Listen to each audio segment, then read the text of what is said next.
Schufelt, and I'm the History Room Coordinator at the Hudson Area Library. And welcome to If This Old House Could Talk, which is a great title, by the way, Vicki. This is really a program of the African American Archive of Columbia County. We are co-hosting, but they really developed this program. And as you can see by the attendance, it is pretty amazing to have Fergus Bordowich here, who many of us know through Bound for Canaan and his other books, and he will be introduced. And also Ed Klingler, who's done so much work for the Van Hoesen House. It's a great honor. And so, wow. Vicki, wait, I'm introducing you. I'm sorry. Let me get my bearings. It's been a great week for us. We have a new exhibit on the wall, Hudson, A History of Whaling and Maritime Commerce. And I hope you get a chance, if not today, to come back and see it. It will be up through June 30th. And do call ahead just in case there's a class or a program going on. Sometimes the room is shut to visitors. So if you just call the library and ask them if that time is good. And that program we are doing in partnership with the Columbia County Historical Society and also the Hendrick Hudson chapter of the National Daughters of the American Revolution. Virginia Martin Region is here. It's a 3-site exhibition, and the other 2 organizations will be opening their exhibits later in May or June. So, and we'll be doing programming throughout the year. So now I will introduce Lisa Flood-Smith. She is co-founder of the African American Archive of Columbia County, and she's also now their Deputy Executive Director and the President of the Board. This organization, I think all of you here know about them. They are absolutely phenomenal. They're fearless. They just tread forward and, you know, claim territory that needs to be claimed, do serious work, engage the public immediately. I was impressed the first time that I attended a Zoom that they gave at the energy level and the response from the public also to them because of their purpose and their skills and gifts is absolutely amazing. So Lisa, now you can come up, embarrassed because I praised you.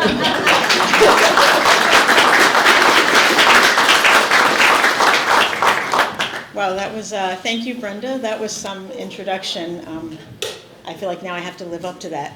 I am just a regular person. We are just an organization of descendants of the black families who lived here in Columbia County originally. Our organization is, like Brenda said, the African American Archive of Columbia County. And what we do is collect history, document it, put it in a form so that the public can be aware of the history of black people in this county. Because one thing that a lot of people don't know is that it actually had a very large black population from the time of enslavement all the way through the early 20th century. And Brenda said that we developed this program, and yes, we did, but this is the thing that we can't do without the incredible help of the community. We couldn't have done this without Brenda, you know, giving us a space and supporting us. So it really is, it's a community effort. Okay, so today we are going to be talking about the Van Hoesen House, and I am really amazed and excited about how many people are interested in this house. Because when I first saw it, I was like, whoa, really? It looks like it's going to fall down, but it's not. And it's a really great thing that everyone is here and so interested in it. And just give me 1 second. I'm sorry, I forgot your bio. Can you say that? Okay. So we're going to hear from 2 people today who are very involved with the history of the house and the house itself. And then later on, you'll hear from the executive director of the African American Archive as well. So the first person you're going to hear from is Ed Klingler. Ed has family roots in America that stretch back to the early decades of the 17th century in both New Jersey and Westchester County, New York. In the late 50s, his parents moved him to the Weekend Farm in Columbia County, and it wasn't long before the obvious antiquity of the Jan Van Hoesen House sparked his lifelong interest in the location and in the study of these medieval Dutch structures. Could you turn up that mic? Sure. Sorry, I'm shorter than other people. How about that? Is that better? Yeah. Okay. By his high school years, he was working in the trades as a carpenter whenever academics and farm work would allow. He continued working as a carpenter while attending SUNY Albany, earning a degree in English literature and philosophy, which then qualified him to continue working in the construction field. In 1987, he established his own design-build business, specializing in historic restoration, which he continues to this day. And Ed is the executive director and site manager of the Van Hoesen Marriott House project. And before I let Ed start, I just want to say, if everyone just make sure your cell phones are off so we don't get interrupted. That's it. Ed.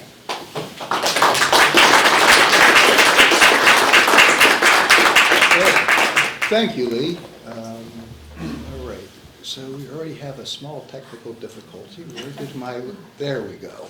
Well, thank you, Lee, for that very nice introduction. Just quickly, I wanted to ask how many of you have either been out to the house for a tour before or have been to the lecture here?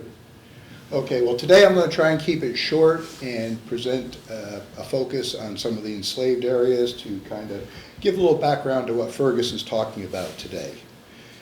We're going to begin with a photograph of the house from the 60s as I first knew it, and as we move through the photographs, you'll see there's been a little wear and tear in the last 60 years. Yeah.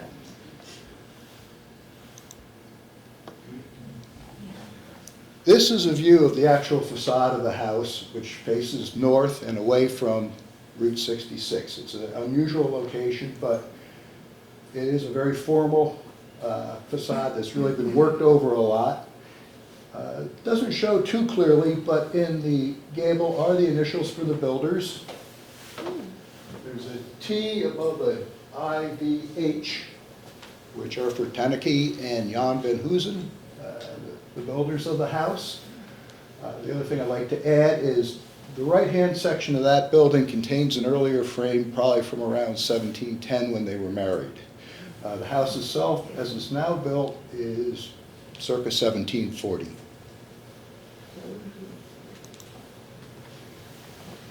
This is a view from the northwest. I wanted to focus on this because it shows both the entrance to the basement kitchen where enslaved people would have been working and preparing meals, sleeping. And an interesting feature of the house that has survived, we see a couple around, but this is a nice example of what we call an expressed or engaged flue, which was necessary because there were no jambs and Dutch fireplaces upstairs to hide a flue from the basement kitchen, so it came up the outside of the house, as you see in the picture.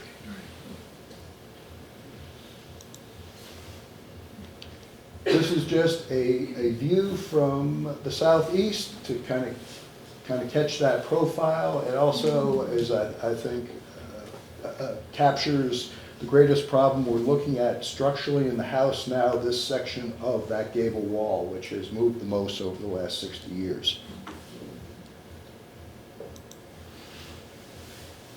We move back around to the front under the porch. This is an original casement frame for the basement kitchen. It would have had sash that opened in originally. There's still the pintles, the holes for the shutters that used to cover that particular window. Okay, this is a shot of the basement kitchen as it now is. This shot is taken from the location of the wall that used to exist between that basement kitchen and the root cellar at the east end of the house. An interesting thing that's been laying around for 200 years is this particular member right here, which is actually the lintel from the free-hung fireplace that used to be there in the basement. What you're looking at is a 19th century rebuilding of that fireplace. anyhow, I just thought it was interesting that something could float around like that for so long and still be, well, there. Could you explain what a free-hung fireplace is? Yes, the free-hung fireplace, we're used to like a box fireplace, an English fireplace, where you have jambs that form this firebox. A jamless fireplace is basically a hearth on the floor. It's open, there's no jambs or masonry. They literally built these chimneys like an upside-down funnel that then set on the second-story floor, quite wide. The throats could be 8 feet wide and 3 feet deep. And the only thing you would have seen in the room with this hearth is above it would have been a heavy molding just under these large anchor beams. And it kind of was captured the smoke and went up. Years ago, I had an engineer design a reproduction free hung, and according to his calculations, it was kind of like the bumblebee thing. These things aren't supposed to draft, but they do. Let's go back. I have jumped ahead. So this, again, is looking down the line of that wall between the kitchen and the root cellar. You see a difference here between a finished beam facing into the kitchen and probably a masonry wall under the balance of that floor joist. The stair you're looking at is 19th century. Its orientation is 19th century. The original stair basically ran left to right behind that, and we're going to take a quick look at that. I don't know if you can see it, but there's a slight ghost mark here in the plaster. So this stair was one of those ladder stairs that you see referred to in books on Dutch houses, and you're almost climbing up or down. But again, that was some surviving evidence for the construction of the original kitchen. Again, that is a basement. Okay, we're now into the root cellar, and it's one of the things I wanted to address here regarding Fergus's talk especially. Many of you have read accounts about this house and tunnels. It's my belief, especially when that front porch deck was covering this on the outside, that people would look at this and think it was a tunnel of some sort. These things are not true. If for no other reason, the ground here is heavy clay, and it would have been more like an aqueduct than a tunnel. It's just impossible. But anyhow, it is just one of those kind of folk tales that's gotten going that I'd like to try to correct today. Another one is the dating of this house, which no one knows for sure. 1729 is a date associated with it frequently, but my own research indicates that that was a date that can be attributed to a stone Van Hoesen house south of this one, and west of the Claverack Creek is now gone.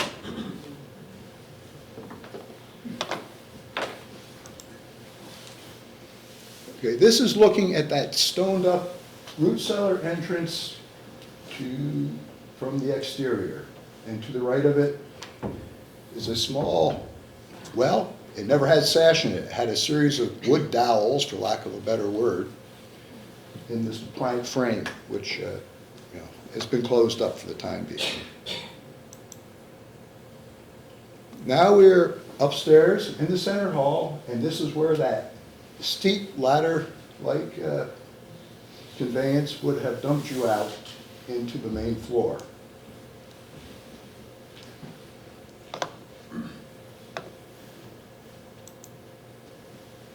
And as we step back towards the front door, this is that hall, which from an architectural standpoint is a little unique for this period. If you're familiar with the Van Allen house, that's a more typical plan. It's called the two-room plan. You see it at Van Allen or the Bronx house or any one of these houses. This house, I believe because it's the grandson of the last patentee during the true Dutch period, was able to construct this nice, more Georgian-influenced center hall building that actually has an entrance hall between the two rooms. At the time, it's my understanding that this was actually often used as a place to receive visitors, and that people often would never get further into the house and stopping off in the hall and sitting in a chair and chatting. The other very interesting thing in the construction of this house that I will touch on is this current plaster ceiling is probably 200 years old, maybe a little better. But what it covers is a series of smaller beams in the framing that run left to right across the hall, which in most of these houses you still would have had a single large anchor beam running front to back. That little turn in the staircase that you can see would have kind of finished against. So we're trying to save the house as it is, although I would just love to get rid of the ceiling, but I don't think that's happening. We do have little cameras now on little snakes we can push in there at some point in time. Okay, we currently are now upstairs. Again, the current configuration is a center hall with no windows, no evidence that there have been dormers, but it's a center hall between 4 bedrooms. On the left is a door to the stair, to the upper garret, as I call it, and what we are doing is looking into the southeast bedroom towards the original free-hung chimney, which has been boxed in. That wall to that bedroom runs the depth of the house and is an earlier partition. And I mention that because this configuration with the 4 bedrooms was developed in the late 19th century. It's obviously Victorian in this configuration. It was probably done by the McKittrick family during their tenure there at the house. As far as my dating, there's the obvious Victorian woodwork you see in the wainscot in the bedrooms. Under the stair, though, you can see a little bit of a crude plank wall, not a finished one, and on that is ribbon lath that seems to be of the same time and manufacture as other lath I found downstairs that was nailed up in the transom over the original front door when the house orientation was changed around 1800.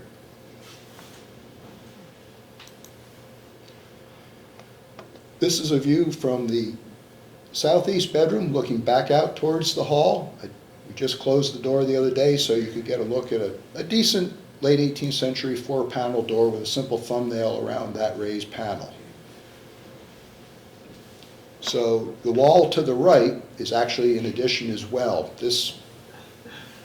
Before there was 4 bedrooms, there was this single bedroom that stretched the depth of the house.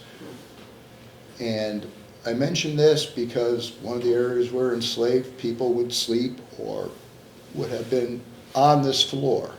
Whether that's actually what happened in this case or this was actually a later improvement for the owners of the house to sleep upstairs is going to have to be settled another day. But now if we turn around by that staircase and look towards the west, we're looking through a lot of Victorian woodwork and partitions for Victorian bedrooms. Originally this whole area would have been open and it would have been a workspace for occupants of the house. To the left you see the stair gallery, and at a point in time, and I was just talking about this with a associate of mine, most probably there would have been a board wall enclosing this so that heat from the lower story would not be all lost to this upper space that was kind of semi-enclosed, really. And finally, this is a view of the house from last summer as you see it now from Route 66, the old Union Turnpike. And I'm closing before passing it back to Lee just to say that in the time of Charles Marriott, this is what travelers through the area, how they would have viewed the house. Now, I know I'm a little short on some of the architectural details, but there'll be time after the talk to cover that, and you can pin me down, but at this point I'd like to just pass everything back to Lee, and I'm very excited to hear what Fergus has to say actually here today.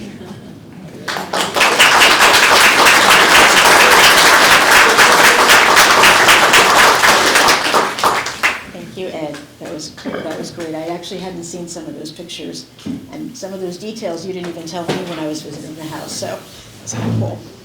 All right, so our next speaker is Fergus Bordewick. He is the author of 9 nonfiction books, and I will list them. Clan War, Ulysses S. Grant and the Battle to Save Reconstruction. Congress at War, How Republican Reformers Fought the Civil War, Defied Lincoln, Ended Slavery, and Remade America. The first Congress, how James Madison, George Washington, and a group of extraordinary men invented the government. America's Great Debate, Henry Clay, Stephen A. Douglas, and the Compromise that preserved the Union, Washington, the making of an American capital, Bound for Canaan, which we're going to talk about some today, the Underground Railroad and the War for the Soul of America, My Mother's Ghost, Killing the White Man's Indian, Reinventing Native Americans at the End of the 20th Century, and Cathay, A Journey in Search of Old China. So just based on the books that he's written, you know that this man has a lot of knowledge about our period. Mr. Bordewick is a native of New York City. He has been an independent writer, historian, and journalist since the early 1970s. In 2015, he served as chairman of the awards committee for the Frederick Douglass Book Prize, given by the Gilder Lehrman Society for the Study of Slavery Resistance, Abolition at Yale University. In 2024, he received the Underground Railroad Free Press Award for Advancement of Knowledge. He is currently a member of the Advisory Council of Scholars for the U.S. Capitol Historical Society and serves in a similar role for the Thaddeus Stevens and Lydia Hamilton Smith Historic Site in Lancaster, Pennsylvania.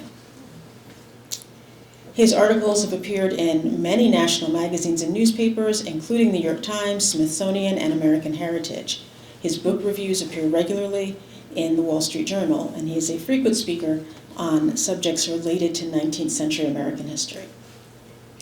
As a journalist, he reported extensively on politics, economic issues, and culture from Asia, the Middle East, Europe, and Africa, and he has also worked for the United Nations, and in the 1980s served as an advisor on modernization to the Chinese national news agency Xinhua.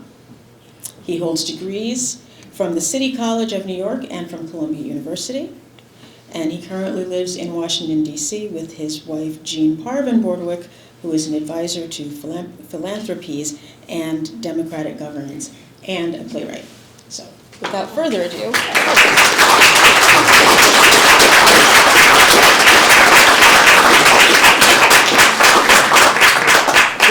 Well, thanks everybody. I assume you can hear me in the back? Okay, my natural speaking voice is pretty loud. If I'm too loud, just tell me, okay? So I want to thank the library, the Hudson Area Library, and of course the African American Archive for having me here. I was thrilled at the invitation to come up here. I lived in Dutchess County for 20 odd years. So I know Hudson. I knew Hudson before it was Hudson, if you know.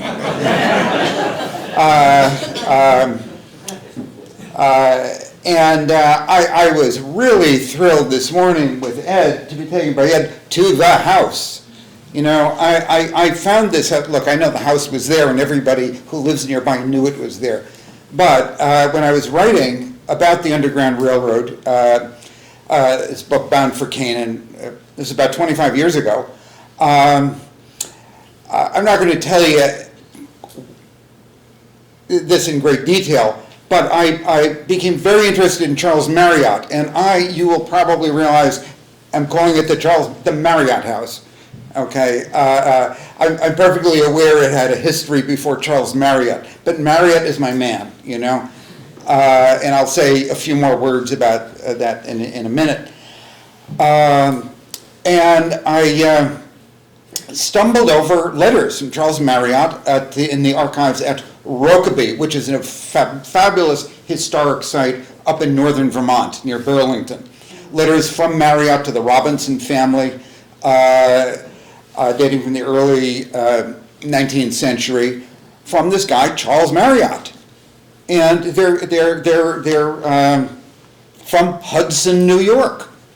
And I thought, wow, this is interesting. Anyway, I don't want to devolve into the details, but I went to went into the land records here in Hudson and to find out where this guy Marriott actually lived, and I found this poor house sitting out there on Route 66. And so for 25 years, I've known about this house and been really quite fascinated with it. I've written a little bit about it, nothing compared to what Ed and others here have written. But so it was very exciting to go in there today, and I mean, it's sad. I mean, it is an old, neglected place. I mean, thank heavens it's finally in the hands of people who care about it. And that it has an interesting future ahead of it. Quite what that future will be, I know isn't entirely clear. But, so I want to make the point that in this house you have got something very special. This is not just a funky old house. You know, it may be that too, but I mean, this house was really significant. I mean, sorry, I keep, let me get rid of the mouse here. Okay. Well, we'll keep, yeah, good. We'll leave that one. And I leave the Dutch history to others who are much more familiar with it than I and have much more to say about it. So naturally, as you realize, what interests me is the period during which Charles Marriott lived there. Charles Marriott is a name, ideally, we would all know already. He was very significant in the Underground Railroad. Very significant. And he's especially significant because he documented himself. It's very, very rare to have people who are doing underground activity actually write about it. And what he wrote is not abundant, although I suspect there's a lot more out there for somebody getting ready to do a PhD thesis. Or your next book. Well, perhaps. But at any rate, this is a site of national significance. It's not just local, it's not just regional. It's part of a very large and significant history, which I'll say a few words about. And it deserves to be much better known. It deserves to be as fully supported and protected as it can possibly be. People should be coming to see it. People should know more about Charles Marriott and the network that he was part of.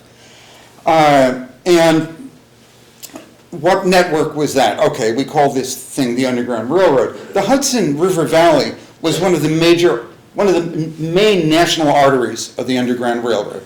There were several, but I mean, we know many freedom seekers, fugitive slaves came up the valley, heading for Albany and points north and west. Okay. There is surprisingly thin documentation about that. It's very interesting, and I don't think we could take that up in Q&A if you want. But why is there so much less than there is in, say, southern Pennsylvania or Indiana or Ohio or a few other places where there's really a lot? And I'm not going to answer that question in full. Partly, it's that the Hudson Valley was a region well up to the Civil War that was essentially pro-slavery. There were lots of enslaved people in the Hudson River Valley. It was one of the centers of slavery in New York State. New York State had slavery, New York was the northern state that had the most slaves.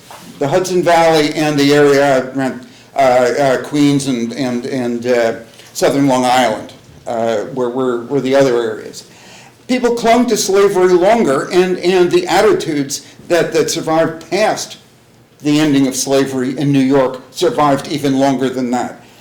And when, for example, there was a state referendum, I think it was 1846, on whether black Americans could vote, and I'm going to say, I would like to say black citizens, but blacks were not treated as citizens, okay?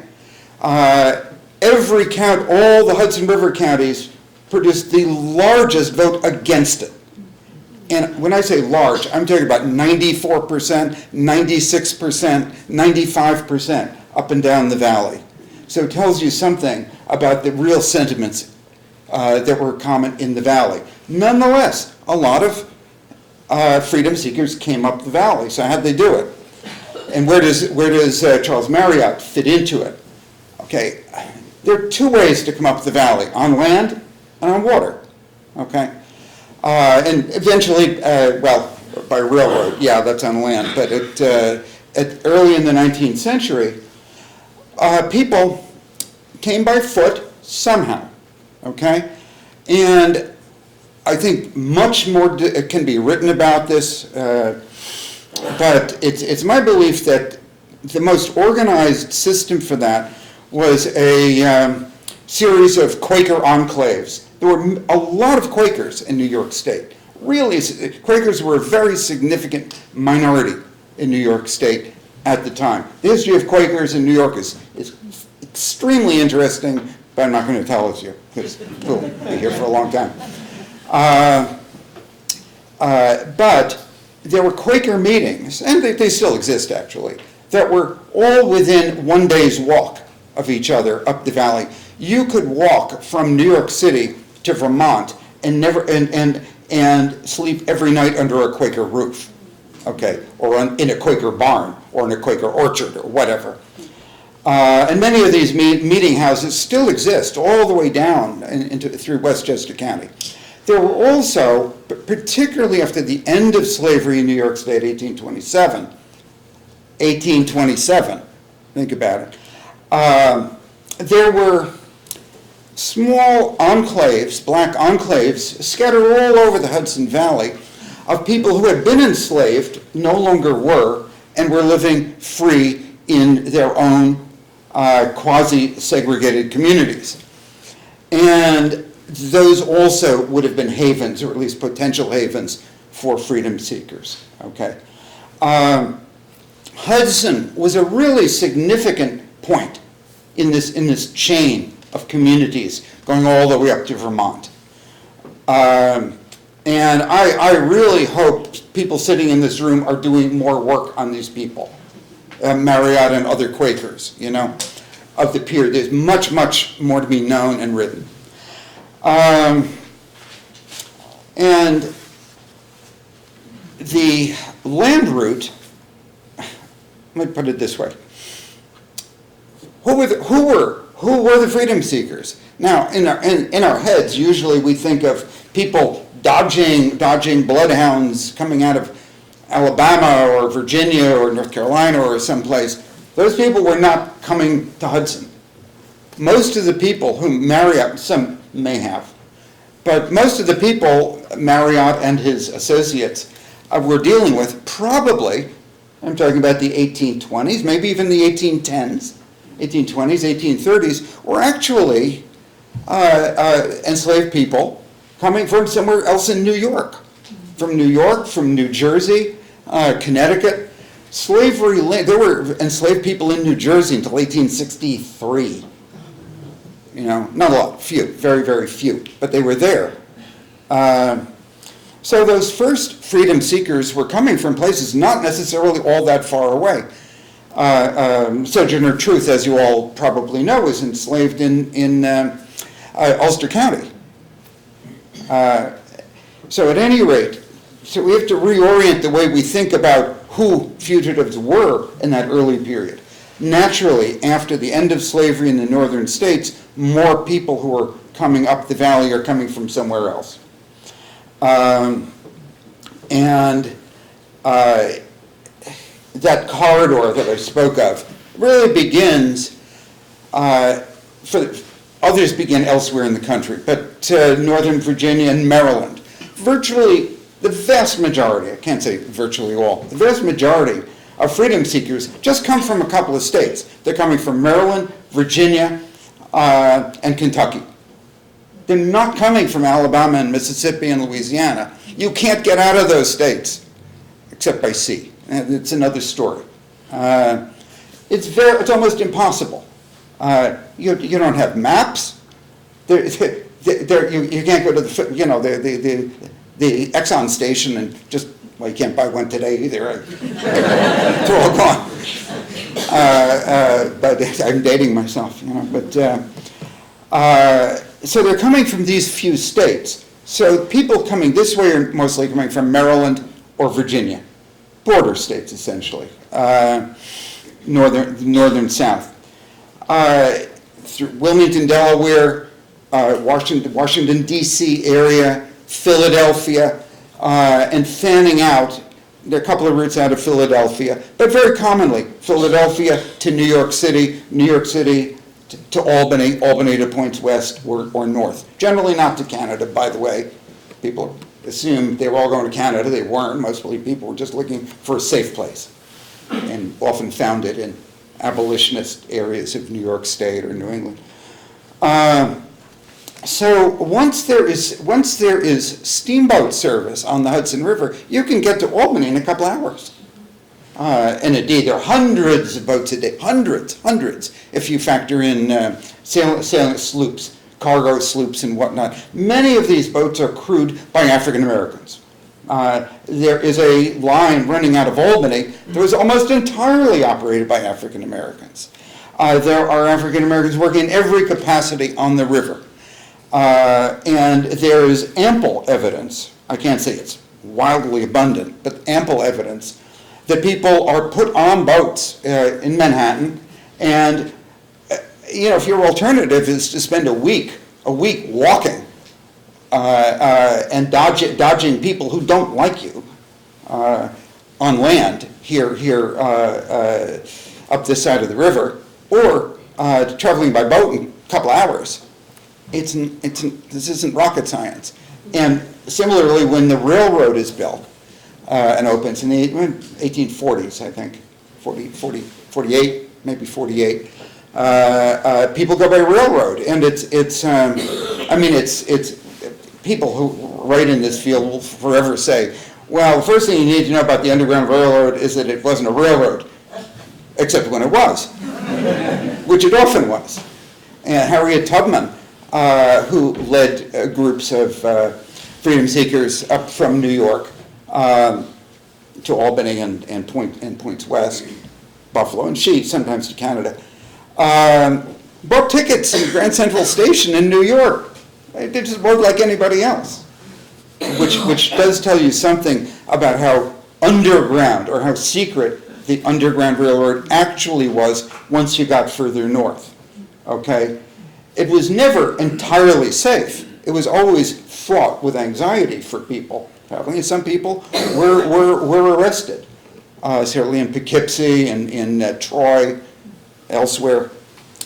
Okay.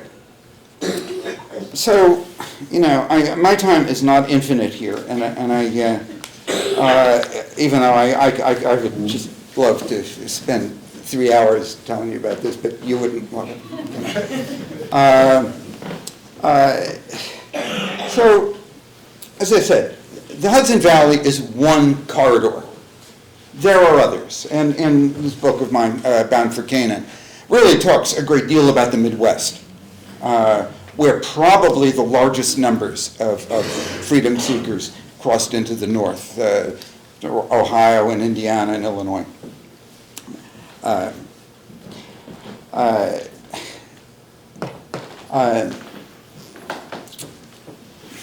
So, what was this? What was this thing? I keep calling it the Underground Railroad. Okay, everybody knows the term. Why did it ever come to exist? It didn't have to. People invented it. People created it. People made it happen.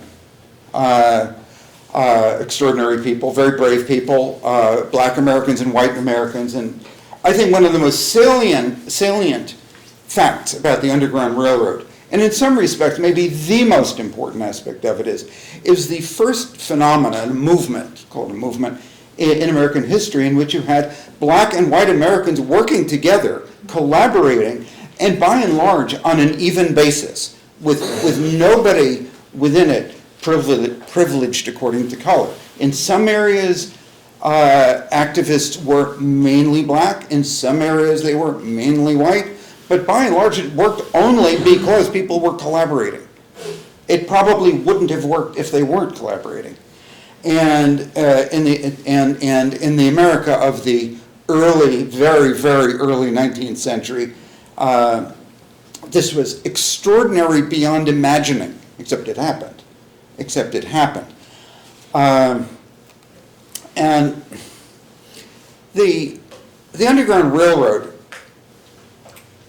okay, a couple of basic facts about it for context here. It was the first movement of civil disobedience in American history, and Americans are kind of chronically civilly disobedient or uncivilly disobedient, and from every side of the political spectrum, as we all know. But this is, since the American Revolution, this was the first example of a mass movement of civil disobedience. It was always against the law, always, not just since 1850, against the law to assist fugitive slaves. And it was the first movement that asserted a principle of personal active responsibility for other people's human rights. This is quite extraordinary.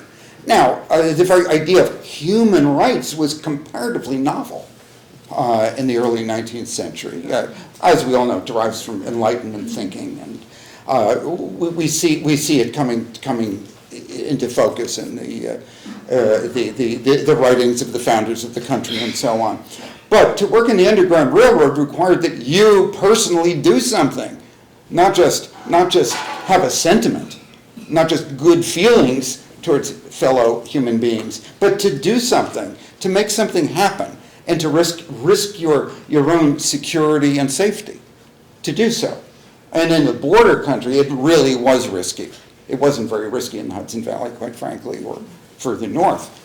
And also, the Underground Railroad was really the first movement that gave a large number of African Americans their first experience in politics and organizational management. Not a small thing, given that the vast majority of African Americans were enslaved and had no opportunity to do anything very much. There are some extraordinary exceptions, but they are exceptions. But the Underground Railroad was often run, managed, and financed, as it was in New York City, by the way, largely by African Americans. And I could say a lot more, but I also, just as it's more than an asterisk. The Underground Railroad also, and the broader abolition movement, also significantly fostered American feminism, because it was a movement in which, for the first time, women participated and worked and took responsibility and risks on a par with men. And Elizabeth Cady Stanton, I don't need to explain who she was. Elizabeth Cady Stanton became radicalized sitting at the dinner table of her cousin, Gerrit Smith, up near Utica, New York, who would have to his dinner table, he was a financier of the Underground Railroad, didn't all work for free, friends, required some money. He would have fugitive slaves sitting at his dinner table, and Elizabeth Cady Stanton is sitting there thinking, wow. And she identifies with enslaved people. So anyway, one could go on. There's much more to say about it.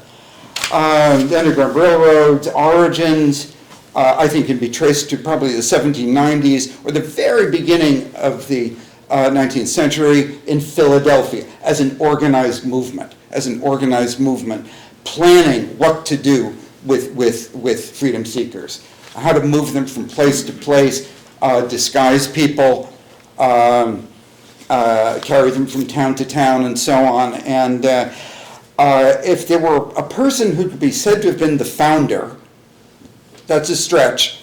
I don't think that's entirely how we should express it. But the individual who clearly was organizing it in its first iteration in Philadelphia, Isaac Tatum Hopper. I know you all know who he was. No, you don't, because it doesn't matter. No, you don't, because he's another person who no one remembers anymore. Isaac Tatum Hopper was a Philadelphia Quaker. There's a biography of him by the great, thank you, thanks, appreciate it, thanks. Great 19th century biographer and novelist Lydia Maria Child, abolitionist. It's not, it hasn't, to my knowledge, it hasn't been reprinted, but it can be found, and you can get it online. Life of Isaac Tatum Hopper. And I know you have this in the library. I knew it. But at any rate, I'm underscoring Isaac Tatum Hopper because he collaborated very closely with Charles Marriott. They were very, very close collaborators. Hopper moved eventually from Philadelphia to New York City, exactly when Marriott was active. Marriott, by the way, also had a house in New York City. It stands. It's on Mott Street in Chinatown. It's on Mott Street in Chinatown. You will not find any Marriotts there. It was a Chinese tchotchke shop the last time I looked. I think it changes. But at any rate, so I think Isaac Tatum Hopper is clearly was doing organizing of what becomes the Underground Railroad. It evolves. It spreads out initially through Quaker communities. The Underground Railroad was not purely Quaker. Quakers were instrumental in its beginning. Okay, over time, especially from the 1830s on, non-Quakers became evangelical Protestants, basically, became more and more active in the northern states, along, obviously, with now free African Americans who were sufficiently free that they could risk participating in illegal activity like this. And yes, there were enslaved people in the South who were also facilitating the Underground Railroad at incredible risk to themselves, but who chose even to remain enslaved so that they could do that work. I mean, these are the people whose great untold stories are just crying to be known, but by force of circumstances, I mean, perhaps never will, because they were not recorded. The term Underground Railroad, there are debates about where it comes from. I will tell you my theory. It's only a theory. There were folk tales about it, which I would just discard. You know,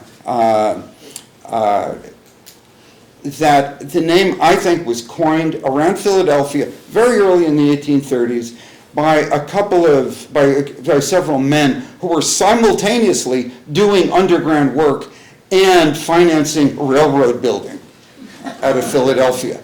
And it became, the language of railroading lends itself so perfectly to what the underground was doing that it stuck. And railroading was, of course, the high tech of its day. The language of railroading really caught on with people. Okay, by the 1850s, the underground has evolved into the germ of this was always there, into a very flexible interlocking system with thousands of activists from the upper edges of the South to Canada. Bear in mind, as I said earlier, that there was always a fugitive slave law. It didn't just begin in 1850. It just got worse in 1850. And it put the federal government in the business of chasing down fugitive slaves and biasing courts in behalf of slavery rather than freedom. But that's another story. In practice, the Underground Railroad was, I think, a model of democracy in action. There was no president of the Underground Railroad. Here and there, somebody was said to be, oh, he's the president of the Underground Railroad. It was always a kind of local term of respect for one person or another. There was no such title. There was no Underground Central anywhere. Mostly it operated on a kind of town and county basis, interlocking very much the way the internet today kind of interlocks. Think of the Underground Railroad not only as conductors like Harriet Tubman, but also with a broader infrastructure of kind of itinerant preachers and teamsters and peddlers who carry messages from one place to another. And I mentioned also enslaved people who never left slavery but facilitated others.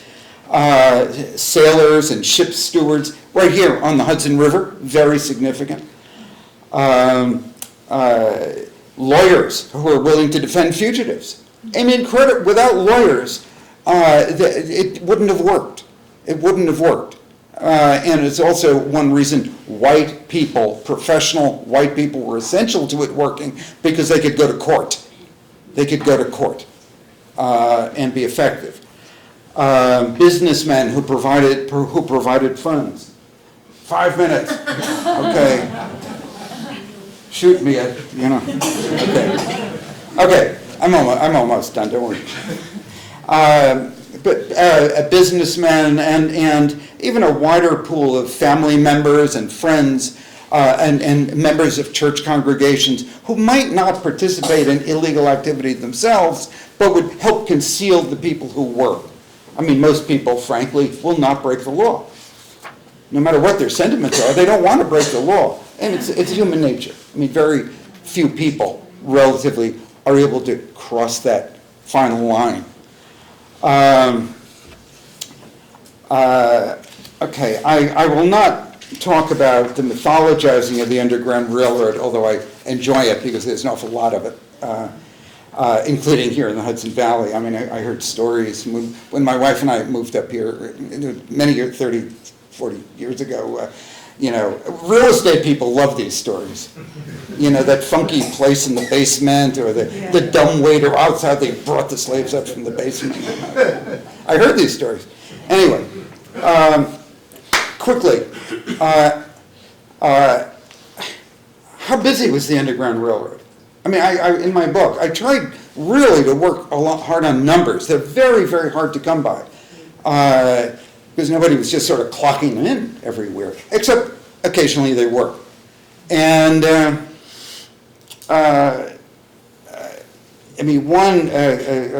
Thomas Garrett, who worked in Wilmington, Delaware, very, very, very significant figure, over many years, wrote later on that he had assisted over a 40-year period about 2,700 people. 40 years. Divide 2,700 by 40, okay?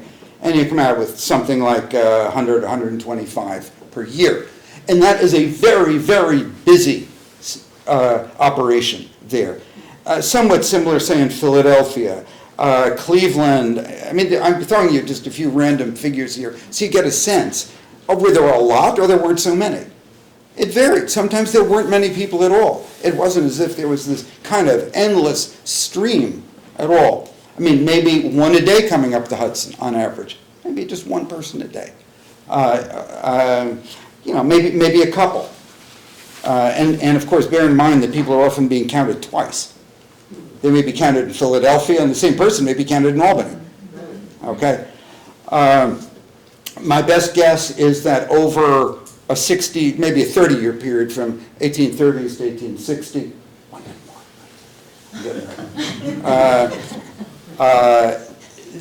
I think maybe a maximum of about 100,000 people amongst 4 million enslaved people. Okay, but their significance was beyond their numbers because they delivered people who had been enslaved into white communities all over the North. And for the first time, white Northerners basically thought, oh, slavery was pretty bad, but we don't have it here in northern New York. First came face to face personally with the reality of slavery. The guy who was working on the farm down the road would tell the story of what it's like. Who did he leave behind? What happened to his wife? What happened to his children? What happened to him? He'd show you the scars on his back. Or he would, if he was a Frederick Douglass, he'd give a lecture in your town. And it helped turn innumerable northern minds against slavery and to begin to think of it as the sin that Quakers and evangelical Christians said it was, rather than something people just shrug off because it was down in the South. And it forced innumerable Americans to think, to face the moral consequences of slavery, and therefore to become willing to fight the Civil War. It didn't start over slavery. Slavery was the root cause. Originally, people went to war to preserve the Union, but it rapidly became a war, obviously, we all know, to free slaves. And that's being scrubbed from history books as we speak, as I assume you all know. There are folks out there who think we don't really need to know all that stuff. We do. We do. We're grown-ups here. Americans are grown-ups. We don't need to scrub our history books, okay? No matter where we are politically, we shouldn't be doing that. So, at any rate, I think I will leave it at that, since I'll be here, we'll all be here, to take questions, and I'll be here afterward if anybody could bear having me elaborate further. Okay, thanks a lot.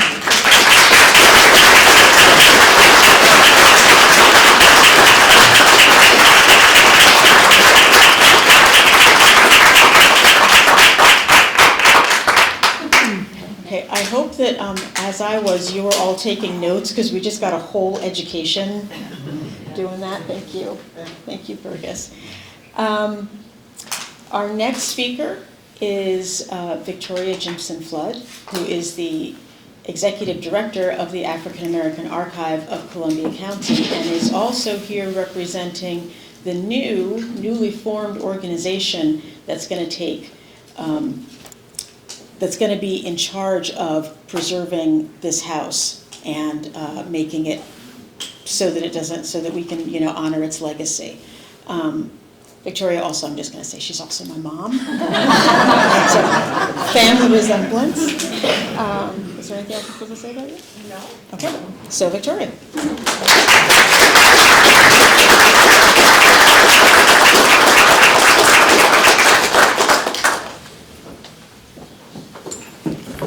Hi. As Lee said, I'm the executive director of the. How's that? Is that better? Can you hear me? Okay.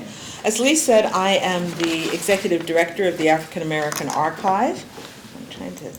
Oops. Let me just get back here. Okay. Okay, so I'm the director of the African American Archive, and I'm also the chairman of the Board of Trustees of the Jan Van Hoesen Charles Marriott House Preservation Project. We are working mightily to raise enough money to preserve, not restore, but certainly preserve this wonderful house. Now, before we open for the Q&A, I'd like to thank our speakers, Ed Klinger and Fergus Borderwick, both of whom have had, shall I say, an intimate relationship with that old house on Route 66 for years. I hope you enjoyed today's presentation as much as we enjoyed bringing it to you. If you would like to order any of Fergus's books, there's a sign-up sheet at the refreshment table in the back. The books will be ordered through your local bookstore, The Spotty Dog. I have prevailed upon Fergus to include a personal message in each book that's ordered. If you would like to learn more about the house, its Dutch history, putting its entire history in context, please attend our next event on Sunday, April 6th at 2 p.m. It's a pre-recorded online tour of the house, its history, and its environs. This online fundraiser will feature a film by local videographer James Cave, who's hiding somewhere in the back there, okay, as well as a live audience Q&A with Ed Klingler. The event is free, but we welcome your donation. For reservations and information, please be sure to check Eventbrite. If you would like to make a donation today, please visit our website, vanhoesenmarriott.org. And remember, no donation is too small or too large. We will accept any size donation you wish to make. Thanks for coming, and now on to our Q&A, and then we'll have refreshments.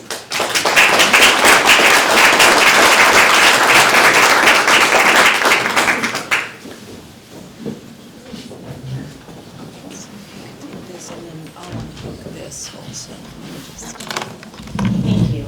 So we're going to take some questions, and I have a question first.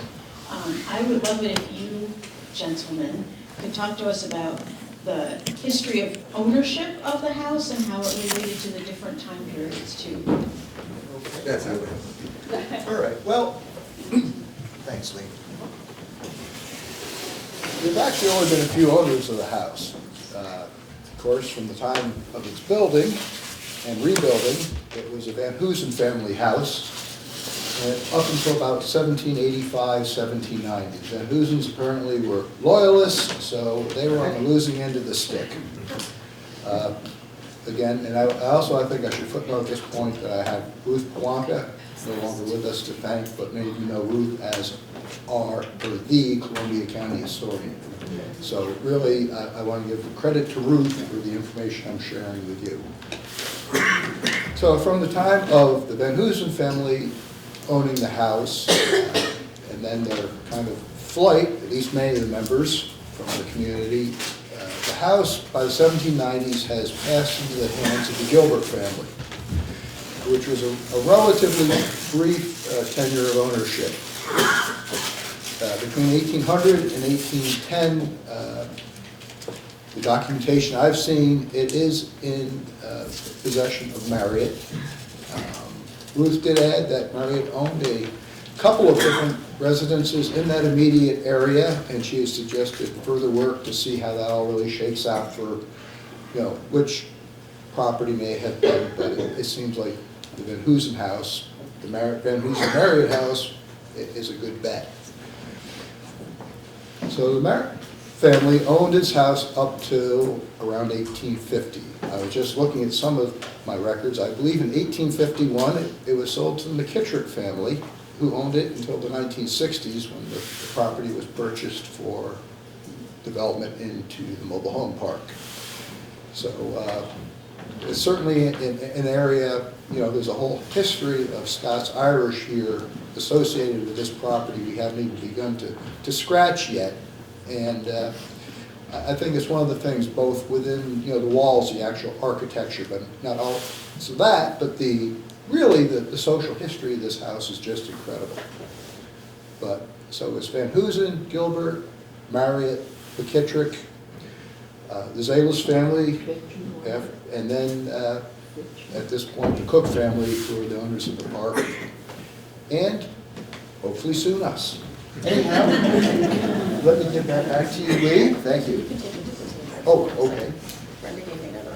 Okay, questions? If I understood what you said correctly about the orientation of the house, the entrance to the house would have been on the side away from Route 66, is that correct? As you look at the house, it's the opposite side. And why would that be? The reason is that the portion, So, in case anyone didn't hear in the back, the question is about the orientation of the house and why it seems backwards, I guess.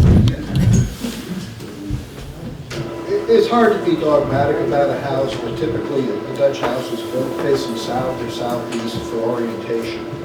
This house is one of the few that actually is squarely oriented north, but the reason being that the original road between Claverack Landing, now Hudson and Claverack, ran to the north of the house. And Jan Van Hoesen's holdings and his wife were south of this road. So But there was no Route 66 or Union Turnpike. Union Turnpike, I think, was constructed around 1806. Interestingly enough, the evidence I've found in the house suggests is that's when you see this major reorientation here, when you get one of, there's evidence for 3 separate porches on the south side of the house facing 66 from what I've been able to look at and pull apart. But that's the point in time that you see this change. You're welcome.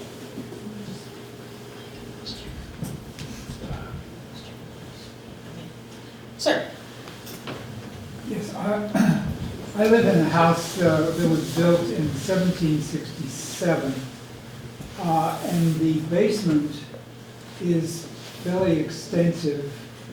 You can easily walk in it. And I was wondering, what is the possibility that that was used to house slaves in that house? I'm just going to repeat the question. So, in case anyone didn't hear it, this gentleman's 1767 Yeah. home has a fairly extensive basement, and the question is, what's the possibility that it was ever used to house slaves? According to an associate of mine who's done a lot of research into this, if you find a basement kitchen in a house, it's usually indicative of enslaved people. And the Dutch were known to have a lot of enslaved people throughout the 18th century. So in all probability, there would have been an area in your basement for if there was an area for a basement kitchen. Yeah, just to elaborate, during the Revolution, the house was actually a meeting place for the Committee of Safety, so it was definitely on the rebel side. And the basement, according to legend, or the basement was used to house prisoners, well, people who didn't volunteer to fight on the rebel side, or were unable to come up with money to pay someone else to fight. So it had, the basement of our house has some things which I'd really like to know more about historically. Well, I would just say that knowing the construction of these basements typically separated between a basement kitchen and a root cellar, that root cellar would have been a pretty secure place to kind of incarcerate people with one, at best, two doors, an interior door and that exterior door or bulkhead I was showing you to the exterior of the Van Hoesen house. So without documentation, but just from a builder's standpoint, yes, a good place if you want to keep somebody from going somewhere. May I just say, could we speak after after this? Because that is the kind of thing that we are always looking into, is trying to document places where enslaved people were in this county. So if that is a place, we might like to take a look at it. Okay. Sir? Yes, what did Charles Marriott's letter say about the slavery? So what did Charles Marriott's letters say about slavery? Okay, give me a second here. I actually have a quote here. Thank you. If I can quickly find the right page.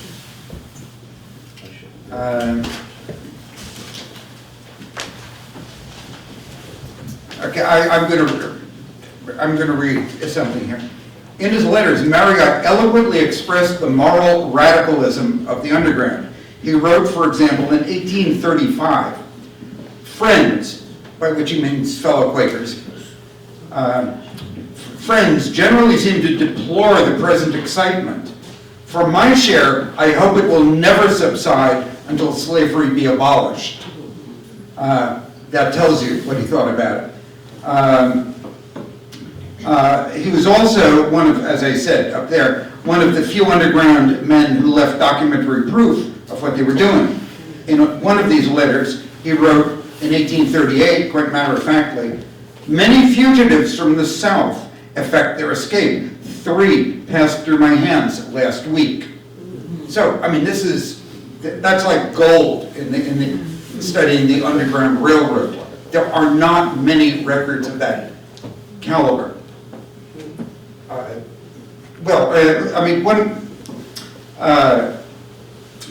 I just want to say parenthetically that one reason there are so comparatively few Quakers left in New York State, there are many reasons, but was that they split in the early 19th century, partly over activism against slavery.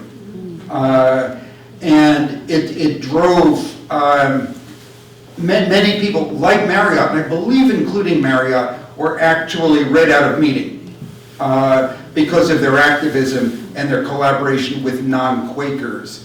So it was very controversial within Quakerism. Yes, ma'am. In your book and research, and it's a boundary Canaan, which Canaan are you referring to? Not your town. The question is, Canaan, Connecticut, Canaan, Vermont, Canaan, New Hampshire, Canaan. the question is, in the title Bound for Canaan, which exact Canaan are you referring to? Yeah, well, that actually came up with my publisher, or my agent, who did say at one point, "Well, were they all going to Connecticut?" But in truth, we're not speaking about any Canaan in North America. I'm speaking at the biblical Canaan. Elizabeth Cady Stanton stayed in New Concord in the Judge Cady Stanton house and went to, what was the Academy in Troy? Or female seminary. Emma Willard. She stayed in New Concord with her grandpa at Emma Willard and traveled, and he took her to Emma Willard when they were on vacation. So there's a lot of evidence in the Handle of New Concord about Canaan being the promised land. Frederick Douglass frequently referred to it that way, which is why I chose to use it. Cool, yeah. Is there any evidence that the Hoesen Marriott house was a stop on the Underground Railroad? Okay, we were talking about that this morning, Ed and I, when we were in the house.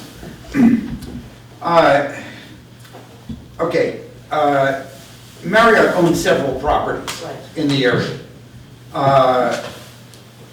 The only thing that is incontrovertible, I mean, I just read you something in his own words, was that Marriott assisted fugitive slaves.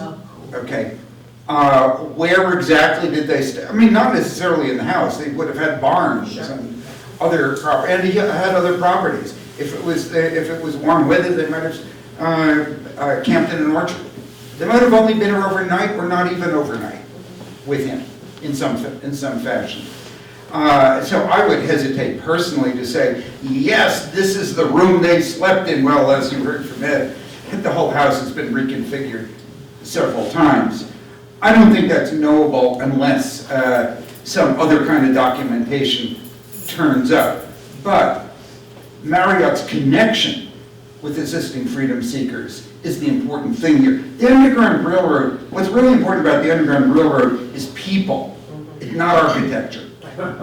If you follow me, there's been too much preoccupation with funky places in old houses, generally speaking. You know, were they there, were they there, were they there? In my opinion, it doesn't matter.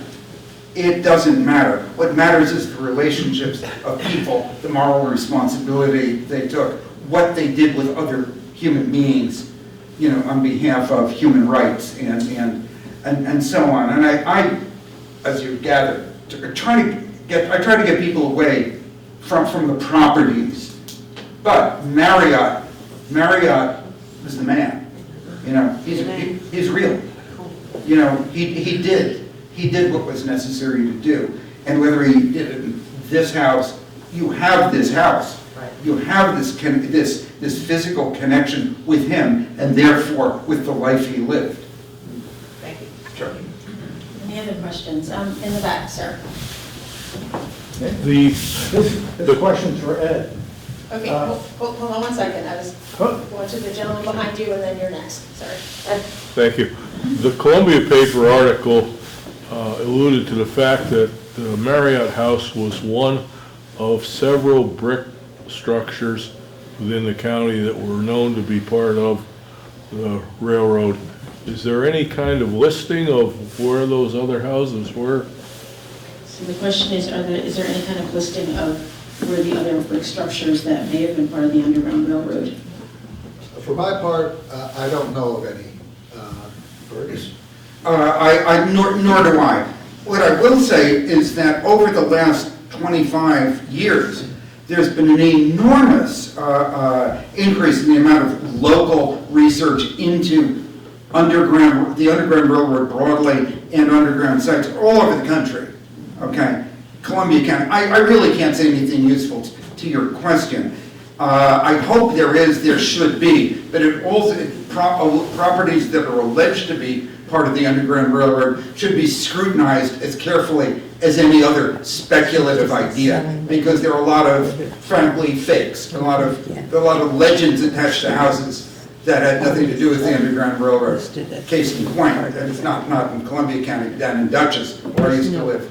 I had a friend who, when I was working on my book, said to me, you know, my house used to be a stop on the Underground Railroad. And I mean, he's a very serious guy, and his house is an old house, 18th century house. And I said, well, Chris, how do you know that? And he said, well, before I bought the house, the guy whom I bought it from said that there were shackles in the basement. So it must have been from the Underground Railroad. I said, Chris, shackles. That house had slaves in it, if they were really shackles in the first place.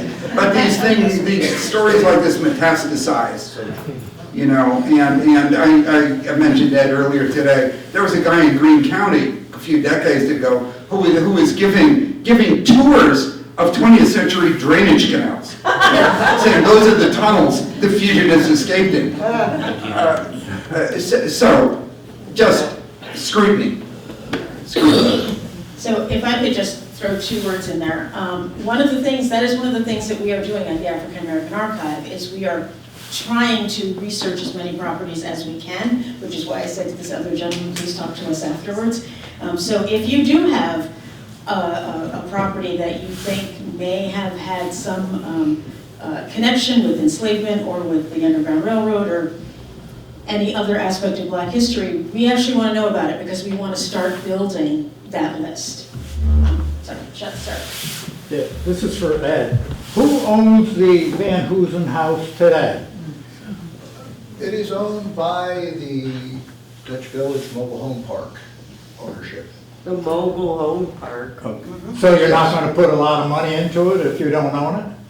Well, Vicky should, Vicky was going to speak to, Vicky was going to speak to that after our Q&A, and I think we have some positive news there.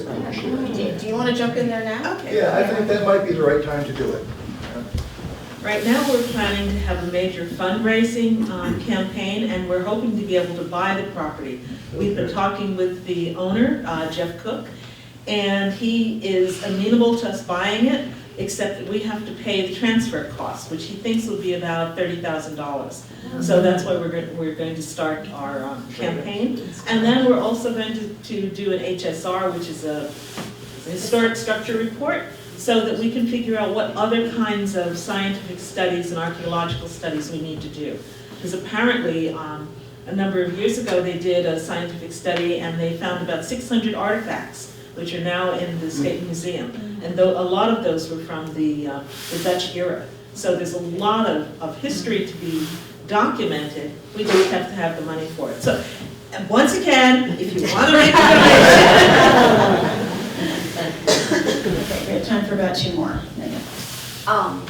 is there any evidence that Marriott assisted people from this community escaping slavery? Question is there any evidence that Marriott assisted people from this community in escaping slavery? I have no idea. I wouldn't venture a guess on that. I think it would probably depend on his years of when he was active. Well, there was still, slavery was still legal in New York State up to 1827, Right. when Marriott was here. Okay. Okay, so it's possible, although I think it would have been extremely difficult and risky for him to engage with actually, well, stealing is what it boiled down to, given the laws at the time. So his neighbors enslaved people. So I kind of doubt it because of circumstances, nor do I personally know what the statistics on enslavement were in Hudson during those years before 27. Sir. What was Marriott's day job, so to speak? Question is, what was Marriott's day job? Yeah, well, he was a gentleman farmer. Okay. He was a gentleman farmer. He had a home in New York City, and he had orchards up here. Probably, his lands probably produced other commodities as well, and he shipped them down to New York. Big business. I mean, that's how the Hudson Valley prospered in the 19th century, 18th century as well. He was affluent. Is there any documentation about the Underground Railroad extending north into the Adirondacks? Is there any documentation about the Underground Railroad extending north into the Adirondacks? Well, there's a lot of, okay, I'll try to answer that briefly. Since you specifically mentioned the Adirondacks, there is a book about the Underground Railroad in the Adirondacks by Tom Calarco, C-A-L-A-R-C-O. And it may be Underground Railroad in Northern New York, but I'm sure it has Adirondacks in the title. It's an excellent small book. I think he finds probably more stations than there were, but it's a good book. It's a good book. And yes, and also there was an excellent Underground Railroad History Center in Albany. Others here, many people here probably are familiar with it. Paul Stewart and his wife acquired a house. I mean, it's kind of equivalent to the Marriott House, actually, in Albany, and they have developed an Underground Railroad and Black History Research Center there, and it have amassed an immense amount of information about underground activity in Albany and Points North. We have time for one more. I have one quick question. Okay, two more then. Was there ever a serious threat of the house being taken down when the present owners, had they ever, I wasn't sure, if I had seen something about the possibility that it was going to be taken down. It was so deteriorated so much, yeah. So the question is, was there ever a serious risk that the house would have been torn down because of the state that it's in? During the time I've been working to save the house, the park was first owned by the Zalos family. It had been since the 1970s. And they just didn't know what to do with it. They had, I think, a very strong sense that it would not have sat well in the community if they had done something with it. When the Cook family purchased the property in 2016, Jeff actually called me to see what could be done with it, and so that it wasn't just sitting there. At which point in time, he wondered about moving it, and I made a very strong case of why it shouldn't be moved and couldn't be moved. And so he was very accepting of that. Within the last few years, we had another moment where I'm trying to keep up with it. Fortunately, we have other good folks working on it now, where he again expressed that, but again, I think it was more pushing me. So there have been people over the years, before these past 20 years when I've been working on it, I've heard stories of people trying to buy it, trying to move it. But the house is just so iconic, I don't think anyone really wants to mess with it.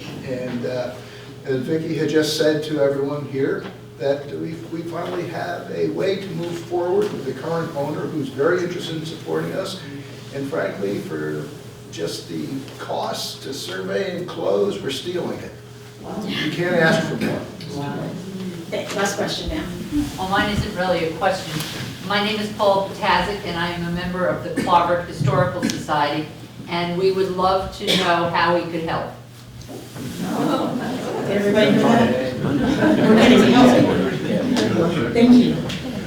Well, if I may, I actually joined a small group of Claverack committeeman, Chuck Brizard, who really got this going, with an interest in getting different properties in the town kind of in a better state. We had always thought, that the architecture we were looking at was incredible. Beyond that, we also recognize the value of the history of all these different social groups who have passed through this house. And that has really been the goal I've been trying to promote, besides stabilization and preservation, but that we have all of these various groups, and I think they all have something to contribute to the house. That comes from years of learning what a not-for-profit's all about, and it's just quite simply, the more people you can have involved, the better off you are, and it just comes down to money. It always comes down to it. Yes. Well, not entirely. I am happy to continue doing my work and will continue to do it for as long as I can on the house, because for me personally, this is how I give back to society. Yeah, good for you.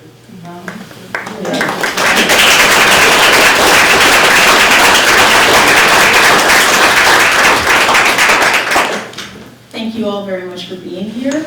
This was, I think, a really informative and I'm going to say exciting. I'm a history nerd, so to me it was exciting. lecture, and thank you very much to our speakers. There are refreshments in the back. If you are interested in purchasing a copy of Bound for Canaan, Fergus's book, Brenda has a sign-up sheet, and anyone who wants to make a donation, even if you have a credit card, I am happy to take it right now. So you can see me afterwards. We'll be here for about another half hour or so feel free to ask us any questions. Thank you.